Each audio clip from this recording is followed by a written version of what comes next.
This truly is the best sugar cookie recipe and the only one you'll ever need. We searched for years to find the perfect sugar cookie dough, and this recipe is the winner in every possible way. The cookies are soft and delicious with the perfect amount of sweetness and strong enough to hold frosting without falling apart. There's no need to refrigerate the dough, and best of all, the cookies don't spread in the oven. Start by creaming the butter and sugar until light and fluffy.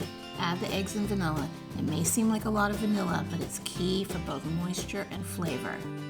Mix in the baking powder until just combined, then add the flour a little bit at a time until the dough comes together.